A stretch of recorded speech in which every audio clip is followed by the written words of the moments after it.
All right, Nate, let's go for a long walk. An incredibly long walk.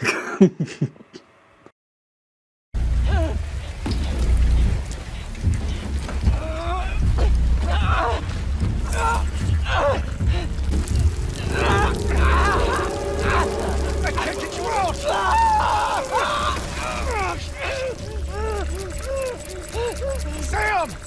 Shut up. Don't even breathe.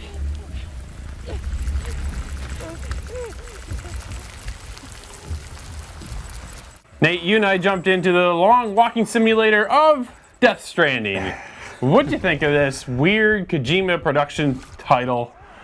'Cause, man, you start. You start. Let's go that way first. For me, it was a really odd experience, kind of like this game in a nutshell. I don't know. I just mixed feelings through and through between really liking parts of the game, Yes. and then really just kind of dreading parts of the game, or just being really boring.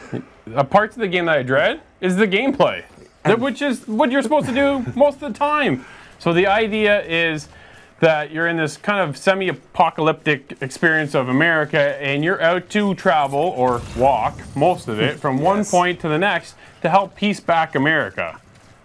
And that's the essentials of this game. And for me, some people are honestly okay. Some people love this game, and they're gonna really enjoy the tranquility and being out on your own, and like some people really love when it rains and it's just relaxing because it can be real chill at times. It's not really relaxing in this game.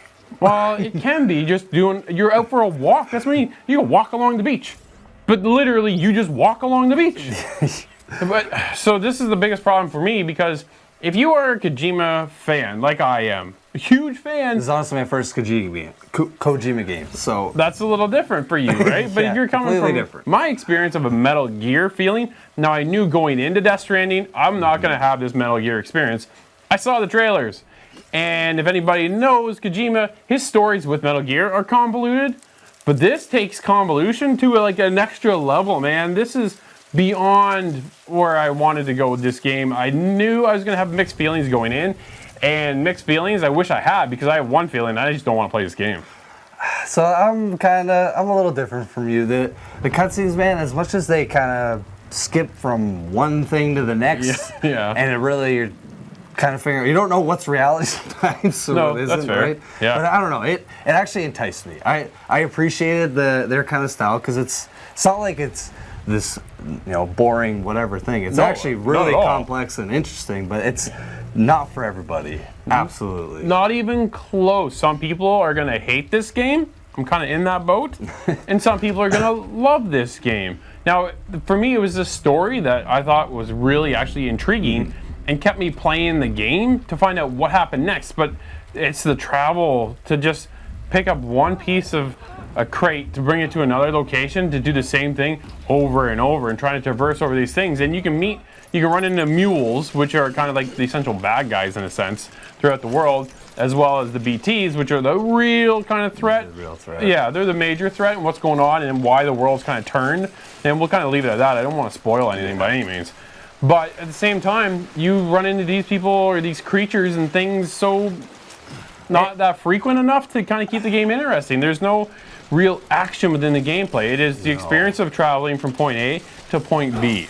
And it has its own kind of take on it. It's not just a simple, even like a Skyrim experience where you're just walking and jumping along hills. It's very much built kind of janky sometimes. Like it has, you're constantly holding X to skip over rocks. But there's these points where you can set up ladders or grappling hooks. And the kind of cool thing is that when I set it up, it kind of shows in your world, which is kind of this interesting thing that they did. They always want you to be connected. To play online is the way to play this game, because it is one of the coolest experiences that I've actually had in a game like this, or ever. Because when you're out in the world, all of a sudden you come across a path that someone's been there before you. Not in your game, but in your world per se, right? All of a sudden you need to go from point A to point B up this mountain cliff or whatever it is, but there's a ladder already there, placed by someone else, which then gives you the ability to like that and hey, say thanks a lot, man, for putting that there. Smash the like button. That's right, because I could use this. This is awesome that it was there. So the that experience was just mind blowing to me. That all of a sudden, I really liked it. someone built this bridge over top the river, because rivers can be a nightmare. Oh yeah. And all of a sudden, someone laid this bridge down, and now I can just easily walk over top of that bridge. And the stamina, your stamina is such a thing. That's the in whole this game, concept too. about this game is you're constantly monitoring your stamina. Because Yes. if you run out, your guy will fumble, will fall, drop all the loot. And especially when you're traversing through rivers, that's Yeah. why those bridges are there. Oh, it's one of the experiences that being connected was so cool, but the game itself is just it's not for me. And I think that's such a big problem for myself to kind of grasp, is that coming from the Kojima side and loving what he does and creates. This one I just did not connect with whatsoever.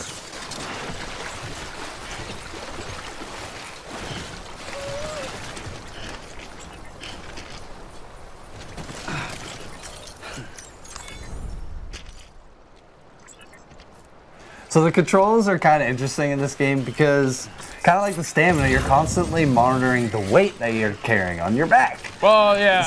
So Sam is like this glorified delivery guy who Basically. is able to attach about 126 kilograms to his back, or his side, or his shoulders, or his legs, or wherever, and try to take it from point A to point B, delivering whatever materials or sperm samples, or like I'm telling you, Plant man, sample, who knows? whatever it is. Like I had some interesting deliveries, so I gotta be honest. I'm like, really? Yeah, this is what I'm doing?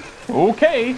And away we go. But in order to monitor and shift your weight, as you get kind of toppled over in one direction, you have to counterbalance that with the R2 trigger. So you bring your weight back over, or L2, or you can hold both straps and kind of. But then you're slow. So then when you have to man. walk 2 kilometers, you don't really want to have to hold your weight with like this the whole time because it just drags it out a lot. So it's funny because I'm kind of cross with this because I understand what they're going for. Me too. And it is funny, definitely at times when you end up bailing really bad. Yeah, and then you get the baby who starts crying on your controller, which is kind of honestly just a little bit annoying in the end when you have to monitor the baby, the BB. That's The it. BB. Oh, come on, man. That whole thing, that the lore with all that is very. It's an interesting because there's things.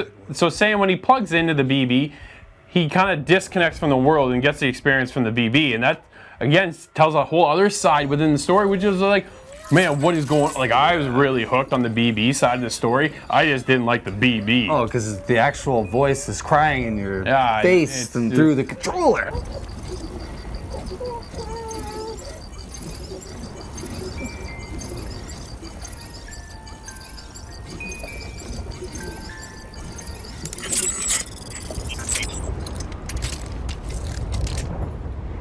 Man, so they announced this game about 3 years ago, and if anybody knows Kojima, he doesn't produce a game in 3 years, ever, never. And does it show? It absolutely it shows, because there's nothing in this world. You talk to a bunch of NPCs that come up in holograms, you get a bunch of cutscenes, and that is it. You fight a couple mules that all look the same. Like, it's just the BBs look the same, everything looks the same, and then you just run into cutscenes. Honestly, I just want the part where someone cuts out all the cutscenes, pastes that together, and let me watch that, because I don't want to play the game. Yeah, dude, I'm honestly right there with you, dude. They were gonna connect us up. 3 years we've been waiting for help. 3 years. All right, Nate, after your long walk with Death Stranding, what are you going to score this game? So, kind of like I said at the beginning, it's mixed feelings. The gameplay is just the weakest part, which it probably shouldn't be. It's a disappointing But part. the story is definitely what draws me forward and keeps me going. So I'm gonna give this a 7.5, man. That's an interesting take, right? This game is so mixed with everybody, and I think that's one of the coolest parts about this. Kojima Productions has obviously a quality in their production and what they have created. I think there is something there. Some people are going to absolutely love and connect with the game. Other people like myself, not so much. The gameplay is what I find the weakest part of this. The story, though, is one of the coolest things. So it's kind of up and down and where you lie. This is one of the games, if you recommend a PlayStation exclusive, this isn't one I feel I can recommend. You want an exclusive, go play Spider-Man, go play God of War. You come to Death Stranding, not everybody's gonna feel this thing, right? There's certain games where, like, even if they're not a gamer, they can still go, man, that is cool. This one, people I think will get turned off, but some people are not. So it's kind of one of those mixed things. For me, it's a bit of a struggle, to be honest, but I'm only there with a 6.5.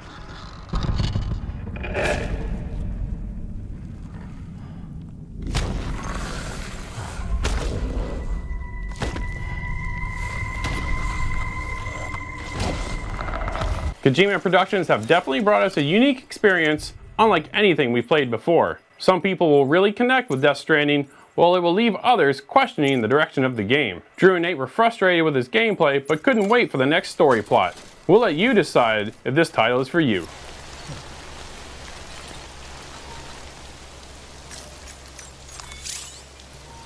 Subscribe to never miss a video, and help us by hitting that like button.